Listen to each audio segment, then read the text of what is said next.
Hey, it's Alan Berg. Before we get into this episode, I'm starting something called Ask Me Anything.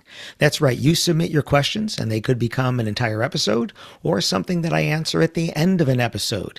To submit your questions, look for the red button at podcast.alanberg.com. That's right, podcast.alanberg.com. Click on the red button, submit your question, and maybe you'll hear it here on the podcast. Thanks.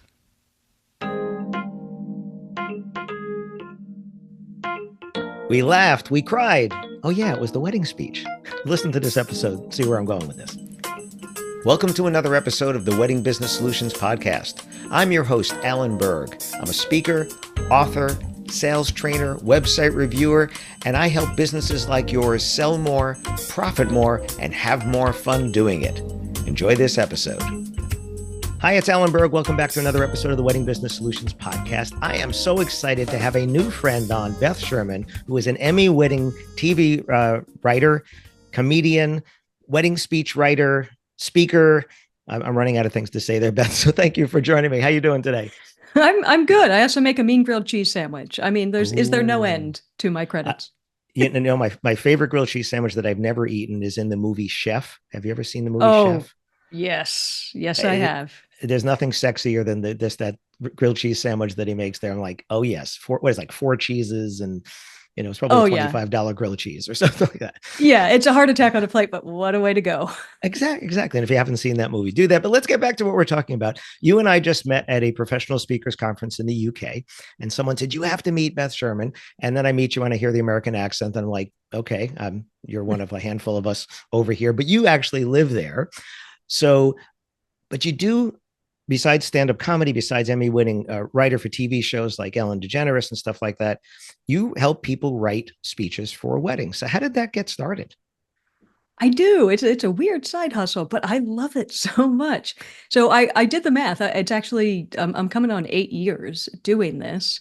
Okay. I was writing. I'm a TV writer by trade. I've been doing that since I was 20 years old, and we were thinking, my wife is English, and we were getting ready to move out of LA, or thinking about leaving LA, and we knew it would happen in the next few years. I was thinking, what am I going to do? What am I going to do there? I don't have a ton of transferable skills. What would I do outside of entertainment?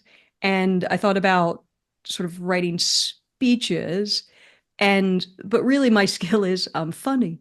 So I put myself out there to see if anyone needed help writing a best man speech or something like that. And I did it honestly on, it wasn't Fiverr, it was Upwork, one of those, and just for a couple of months to see if there was any need for it.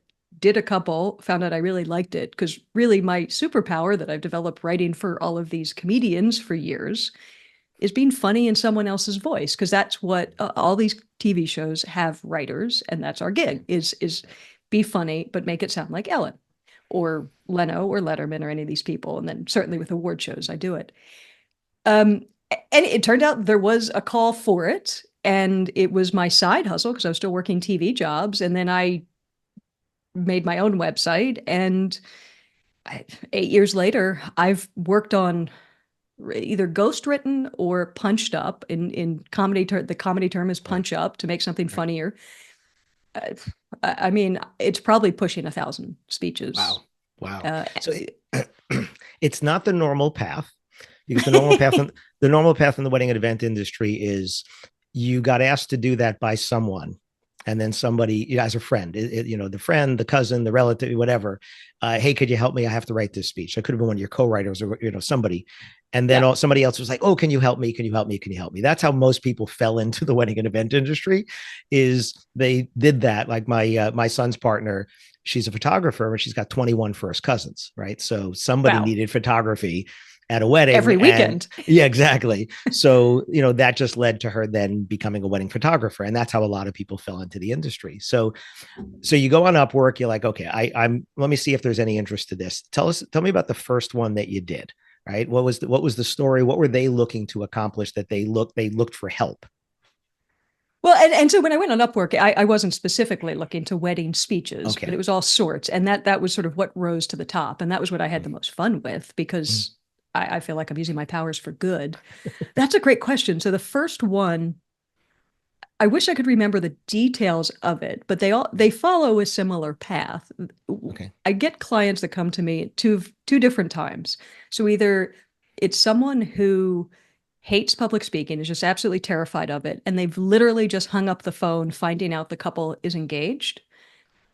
And so that's it's could be 18 months, a year, 18 months, 2 years in advance. They're already losing sleep and they want help because they don't know how they're going to give a speech, let alone what they're going to say. The other category, and this was what that first one was, is people think, no, it's my buddy. I can do it. I got a pretty good sense of humor. I speak every so often at work. I'm not really thrown by it. Then about 2 weeks before the wedding, a week or two, they sit down to do it. And they realize it can be harder than it looks, and or just their brain explodes because they have a million ideas and a million memories, and how do you it sort of bottlenecks on the way out of their brain, and they don't know what to do. And that's when they start frantically Googling how to write a wedding speech, or how to write a best man speech or father of the bride speech, and guess who shows up? Thank you, um, Google. Thank you, Google. Yeah. And thank you, YouTube, and thank you, Google, for buying YouTube, because Right. that's a lot of what happens. I have a lot of videos on YouTube on exactly how to do it. And then if you want a little extra help, here I am. There you go. So I just went through this, as you know, as many people listening know, because an episode probably a couple of months before this came out, I talked about the experience for my son's wedding, more from the experience with their vendors and the things that have happened, and what not to do as a Yeah. vendor, because they had, like they didn't bring the glassware, they didn't bring the popcorn machine, they were setting up the bar when people are arriving, all those kind of things. But when it came to me writing my speech, my son called us a few weeks before the wedding, and I already figured I was going to say something, but he asked my wife, he said, Mom, would you say something? And she's like, no, Dad will say for both of us, because she's one of those people that does not want to be on stage. The root canal is a much better route for her for that. And so I knew I was going to say something, and I knew I wanted it to be short because it's not about me, it's about them. And I wanted it to be personal and then leave the floor for other people, because his brother's going to make a speech, her brother's going to make a speech, her mother made a speech, her father has passed, her mother made a speech, and then some of her closest friends did. So And you're not just any dad and any speaker. yeah, there's that, one of 44 global speaking fellows in the Yeah. world. The eyes are kind of on, okay, so what is Dad going to say here? Well, And I there's could get that. And then there's also, don't make me follow him. right. I did get that. I did get that. Yeah. Was it my son, my younger son who followed me? Or was it her brother? One of the two, but somebody made that comment there. Okay, I have to follow it. And again, I gave the shortest speech. It was, so I'm going to ask you a question. My speech, if I went back and looked at it, is probably about 2 minutes, maybe that long. What are you shooting for when you're trying to help somebody write a speech? Is there a range, a guideline? Well, at 2 minutes, it was all wrong and you ruined the wedding. And clearly you don't love your son. Right. Um, no, that's not. Well, I don't think there's not a hard and fast number, but what Okay. I recommend is when you sit down to write the speech, Mhm. aim for 5 minutes. Okay. And also, when you ask someone to give a speech, say maybe 3 to 5 minutes, because most people come to me, I say, did they tell you about how long they want you to speak? And they said, no, they didn't tell us anything, nothing. I don't know anything. Right. I'm just drowning. So I suggest aiming for 5 minutes, because if you aim for 5 minutes, which is about 2 pages, 1.5, 2 pages, double spaced, it's plenty of time to say everything you want to say and to say it well. And it's not so long that you're going to go over. Now, that's not to say that you don't, it has to be exactly 5 minutes. It just means that Right. when you're starting and you start writing, if you hit 2 pages, stop writing. And that's the time to go back and start editing it. Right. But if Right. you end up, if you give something that's you gave 2 minutes, I'm sure that was plenty of time to say everything you wanted to say. No one's going to say, yeah, Alan, not a big fan of his son.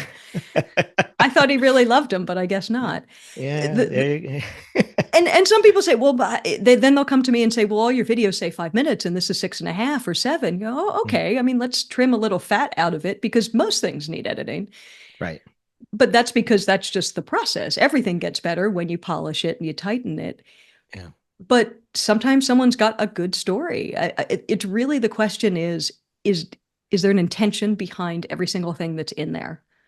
Is there Right. anything that is repetitive or anything that we can sort of shorten without taking the heart out of it? And because I can't write every speech, and because I now charge a fee that is to fully ghostwrite something that is Right. exorbitant. I No, mean, it's not. no, I'm joking. No, but you get a lot of value out of it. Right. But because I can't do that, I have, you can book a Zoom, 1 hour Zoom with me. You write the speech and then you book a Zoom with me and we get on it and we edit it and we trim it together. I worked in a writer's room on TV shows for 27 years. So we become a 2-person writer's room and we go through it and we look at everything. But my goal is never to really take anything out, because if you've put it in there, there's probably a reason. So how can we say that in a different way, or how can we show that quality in a different way? How can we tick the box in a different way?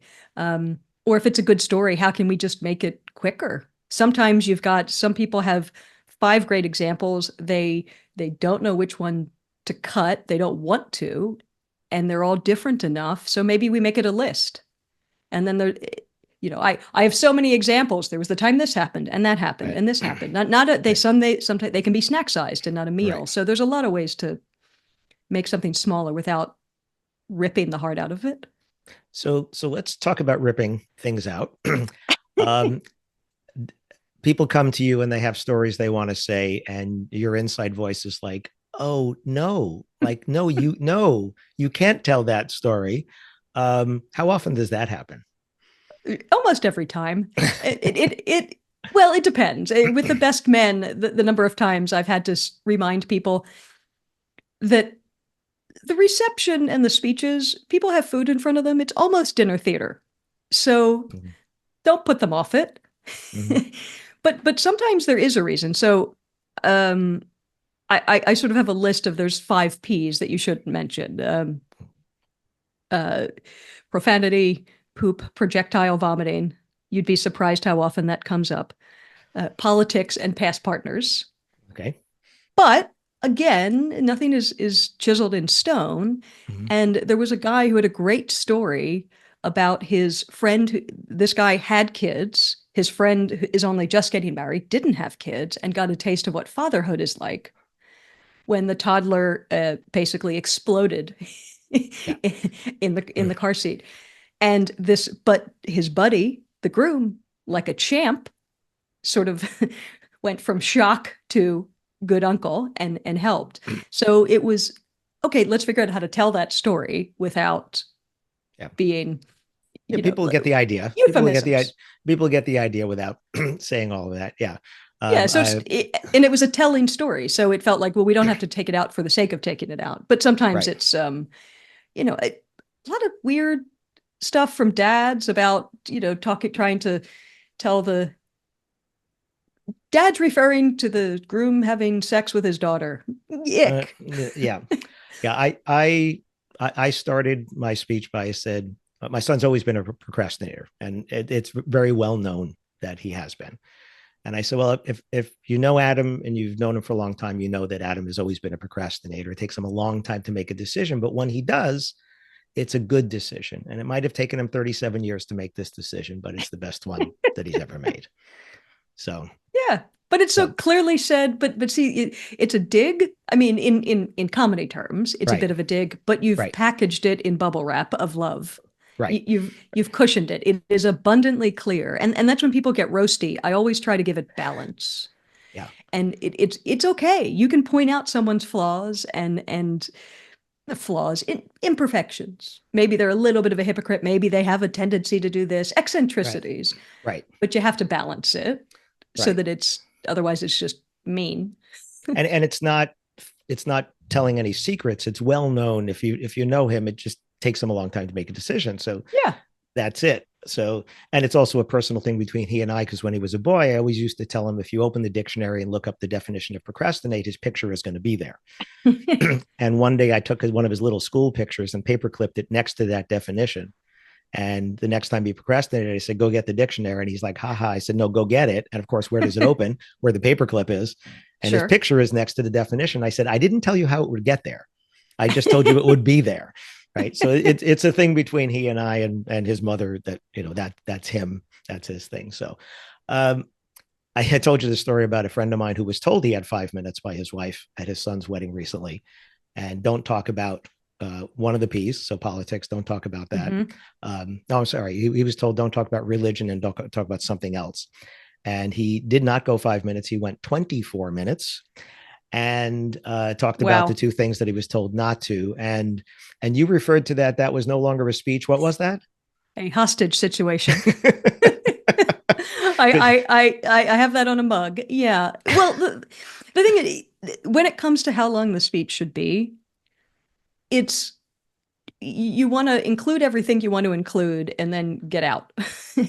And no one should ever wonder. It's okay if it's a little bit longer than 5 minutes. That's fine, as long as there's an intention. But the thing you don't want anyone to ever wonder is not just when it's going to end, but if it's going to end.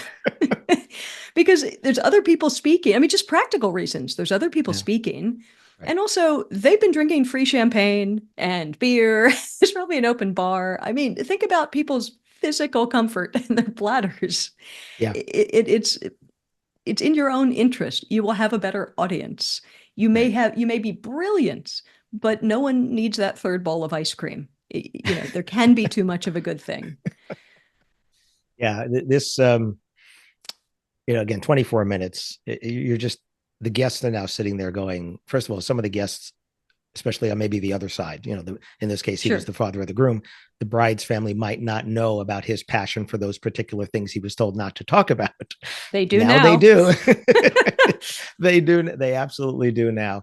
I thought it was very touching. The brother of the bride at my son's wedding, so my daughter-in-law's brother, he was not comfortable giving speeches. He did very, very well. So he did the speech and he's looking at my son. He's talking about, he goes, he's just a nice guy.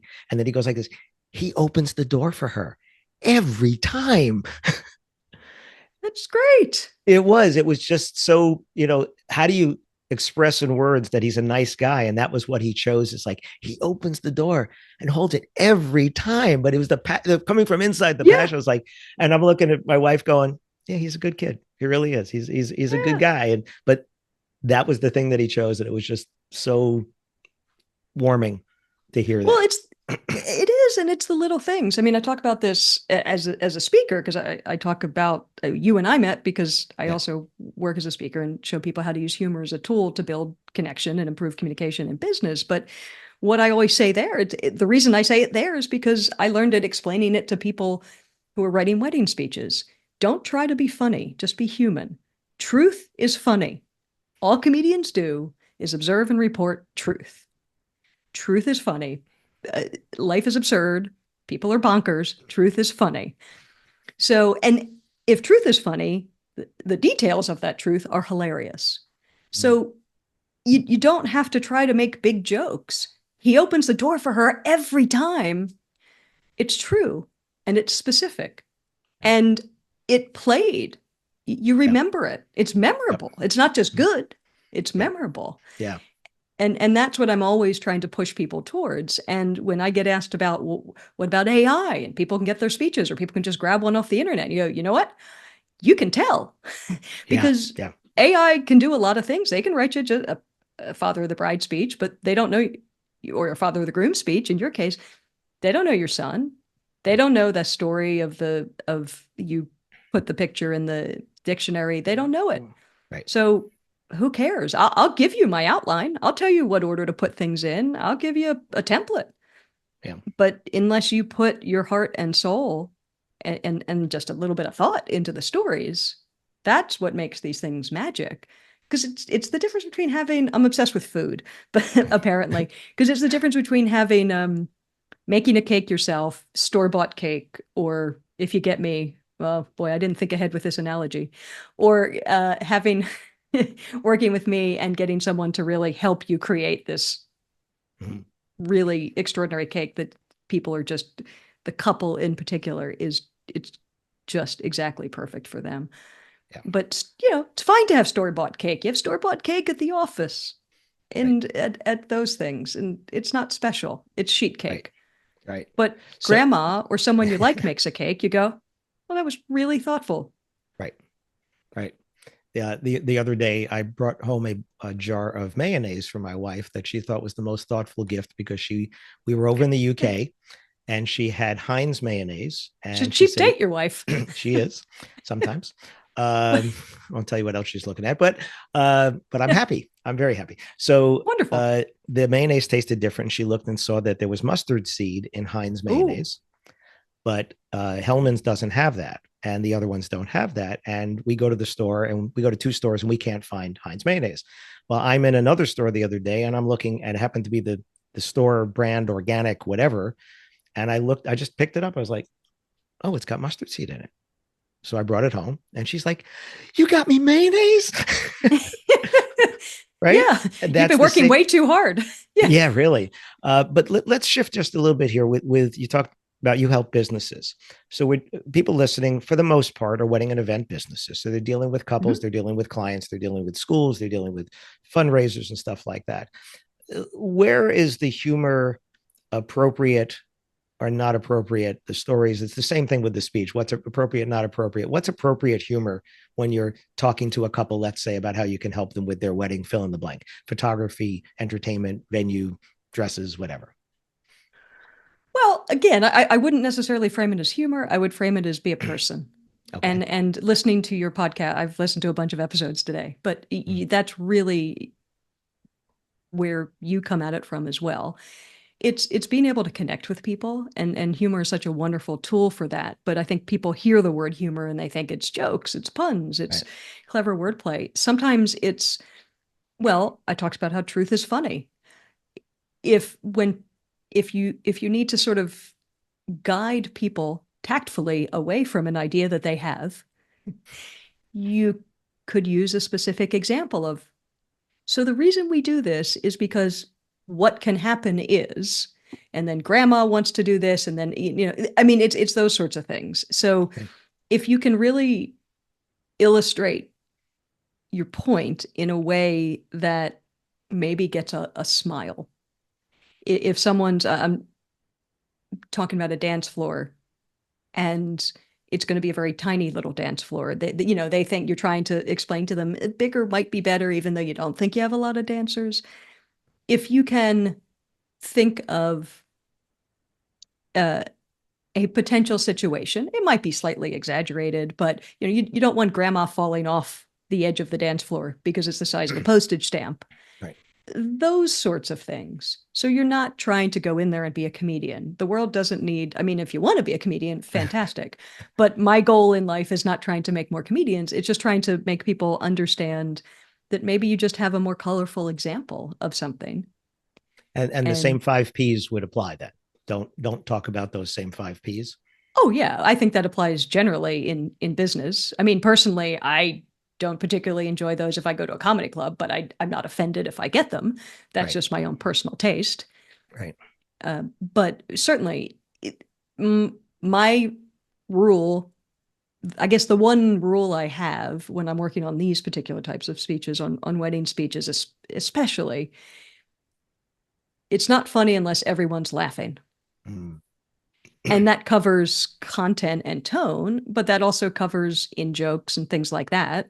If your goal is to have everyone laughing, if you make a reference and only 24 people are going to get it, or the frat brothers or the immediate family, everyone else is going to feel a little left out. They're not going to pelt you with rolls, Right. but they're not going to laugh. Right. And so the sound of 200 people laughing is a lot more fun than the sound of Right. 25 people laughing or 50. Right. And if people don't feel included, you're using an acronym, or you're saying, oh, we used to go to the Gazoo. No, just say that it was the George Sherman Union. We went to school. This is what the Right. student union was called.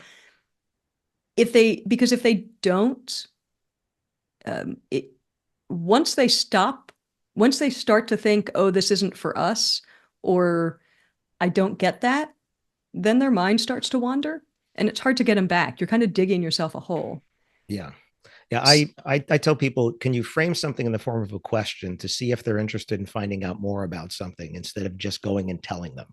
Because you don't know if they're going to want to go down that path with you or not. So asking a question, have you ever, using the dance floor example, have you ever been to a place where you're on a dance floor and you're kind of like shoulder to shoulder, and there's always somebody there who wants to do the what is it, the sprinkler or whatever, Yeah. Yeah. one of these dances, and like, whoa, there's not enough room here, I can't get around. Most people are going to say yes. And if you say Yeah. yes, you say, well, wouldn't it make sense if you had a little bit bigger dance floor, so you have more room, so that person can do Staying Alive and the rest of us can still have our thing going on here. Yeah. No one's going to So get a black eye. right. But framing it in the form of a question first, have you experienced this, or have you ever heard of this, or whatever, where now I know what road to go down. They're with me because, oh yeah, I've been there. Or no, I've never seen that. Well, we've seen it a lot, and here's what could happen. Absolutely. And that's to me, that's humor. That's Right. seasoning. You're making it, you're lightening the tone of the interaction. Yeah. And that's the whole Cool. purpose. And you're deepening connection. Yeah. Because now So it's that know, like, and trust and all that sort of stuff. Bob Well, Berg, I had him on the podcast, the Go Giver. He was here.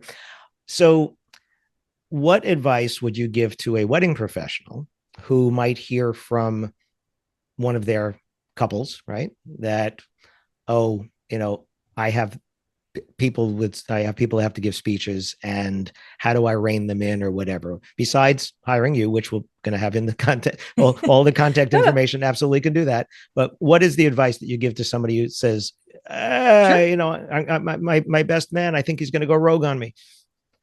Well, you want to set people up for success.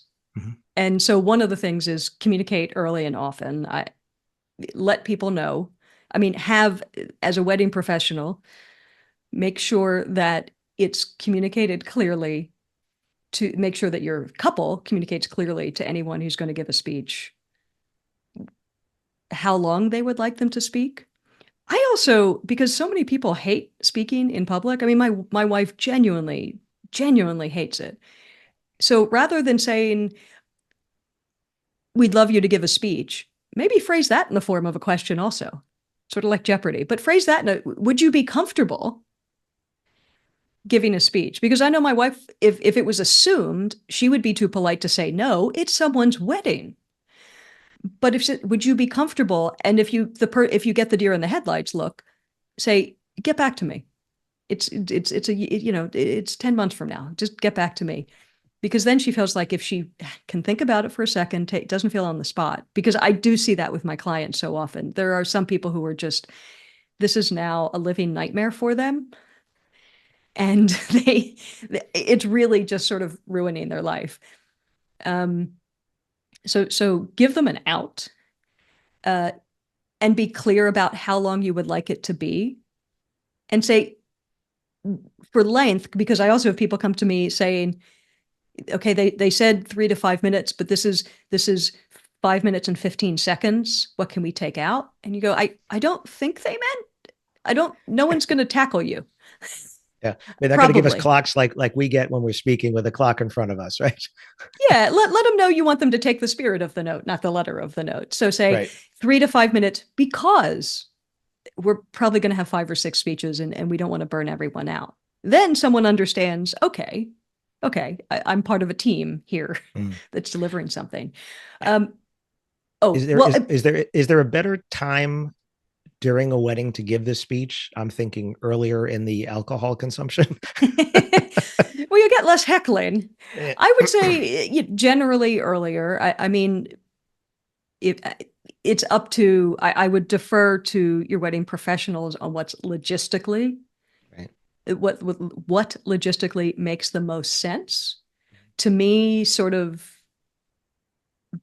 be earlier in the sense of maybe the appetizer, they've had the salad and they're waiting for something else, or you're sort of, um, yeah, I mean, you don't want to compete with the dance floor looks really enticing.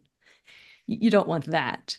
And I will say, having watched a lot of wedding videos or wedding speech videos, and just having been to a lot of weddings,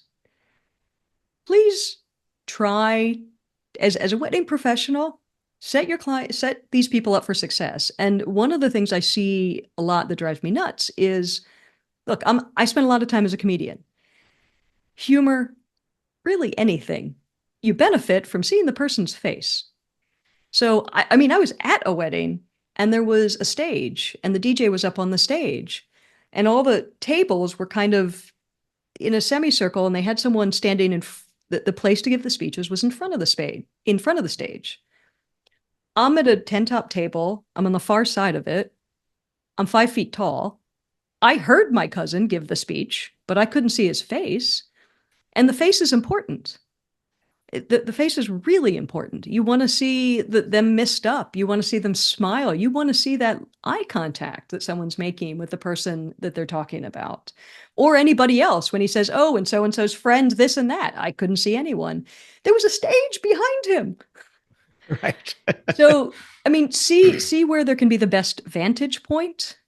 I also see a lot of videos where someone is giving a speech, kind of, they've positioned this person sort of looming behind the couple, which I guess makes a good photograph. But to me, as a performer, it seems really awkward because you can't really, unless you can turn your head 180 degrees like an owl, you can't make eye contact with the people you're talking about. So, or they have them really close, so it's sort of some weird lap dance. But just sort of think it through. I realize every space is different and every couple's different, but the magic part is being able to see someone's face, being able to see the relationship physically, space-wise, the interaction between the couple and the people, the speaker and the people the speaker is talking about. So take that into consideration. Also, I would say, just personally, hand mics probably not a great idea because people who don't work on a mic very often, they just go walk about. They just suddenly they've decided this is the time to get those other 9,000 steps in for the day. Yeah. And a lot of people get their back. A lot of people, I mean, they just wander around and suddenly, it's like they're Sinatra in Vegas. They're doing crowd work and it makes things get a lot longer. Well, that's if you can hear them at all because they drop their hand. Yes. Right. Or they all start becoming priests and they're like, yes, Beth, it was great. It was absolutely, they're waving the microphone around. Remind them which part of the microphone to speak into and that it needs to be consistent. But yeah, I mean, give people, I would say when you've got find the speakers as soon as possible. Let them know where they are in the order. As a comedian, you get to the comedy club. If you're going to do a set that night, you walk in the door and it's usually posted right on the door or in the green room, but sometimes it's right on that the side of the front door. Okay, 8:05, it's Alan Berg. 8:10, it's Beth Sherman. The lineup is there. So if you can find these poor people or tell someone to find these people to come get briefed by you and say, okay, welcome. Here's the order. We're going to have this. It's going to be you, and you, and then it's going to start. This is when it's going to start. Then these people know, okay, I'm after Alan. I'm before Amanda. And this is going to happen after we finish dinner. That is massive for people because otherwise, every time the band gets quiet or every time a song's going to change, they're in this cat-like state of readiness. Is it now? Is it now? Is it now? Is it now? And they're just in a panic. At least they know, okay, I know what to expect. Yeah. And that's a good moment also to give them a little, here's how you use a hand mic. Don't touch it with your hand. I mean, ideally, if you want someone to stay in the shot. So put it on a stand and just have them stand by it. That's the best thing. Yeah. I mean, if you want them to stay still, right, that would be my guide. Also, explain to them, maybe do a mic check with them if you can. Explain to them that they don't, because I see a lot of people who kind of give their speech, they lean in like it's a congressional hearing.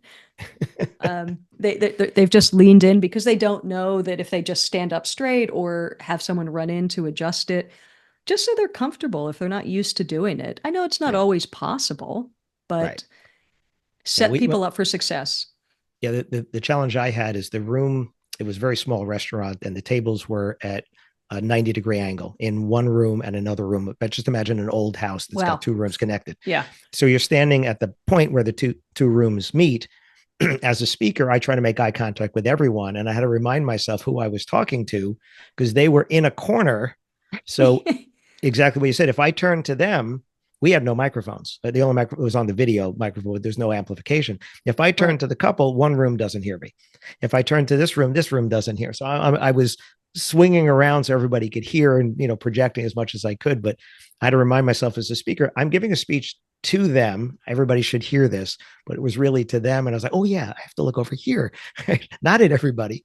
So it was a little in my 2 minutes, right? Swinging around. I have to see on the video if I look like I was just spinning, maybe. I don't know. Watching tennis. Yeah. Exactly. Back and forth, back and forth. So yeah.